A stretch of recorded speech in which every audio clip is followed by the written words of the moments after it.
Hello. Yesterday I removed the condenser, AC core condenser along with the tubing. Today I removed the air filter and its hose to the carburetor. Then I removed I loosened the belt tensioner and removed the serpentine belt. Then I removed the fan with the pulley from this bracket. This bracket takes the AC compressor. On top of it, it gets attached with 4 bolts. Back left bolt I broke, but it's still there. It mounts on these 4 mounting holes, and there are 3 bolts and the 4th one underneath.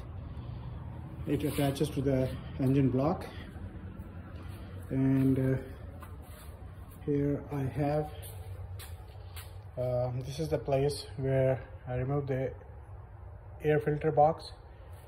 This is the place where the hose or tube goes from filter box to the carburetor. I covered with the masking tape. This is the tensioner pulley. It has a front bolt, pivot bolt that you need to lose first, then lose this bolt, which is provide a cam and action to lose or tighten the loosen or tighten the serpentine belt. Then you can remove the belt. Then I have this is a water pump. It is still attached with the radiator, and there are 2 tubes from radiator. Tiny one goes to transmission cooler to cool the transmission. This is alternator. I removed the bracket, that bracket from here with 3 bolts. These 3 bolts, and I disconnect from the connector. There were 2 connectors, one here, one here, and this is a red cable broken from the battery terminal, positive battery terminal, this red one. It came out from here. I pushed it back, it works, but anyway, just to record what happened. And same thing happened here with this black chassis cable, ground cable connected to this connector.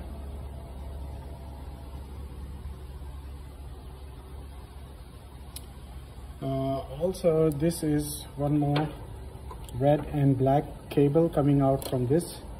The white wire goes to positive side, and left wire goes to the negative side, but it's broke, if you can see. So that's one thing. And the heat AC AC bottle or condenser container was removed from here. If you see these 2 tubes, it has a green stuff inside, so it looks like heater core was leaked, and when here and the coolant went inside the AC core. That's why I see this green.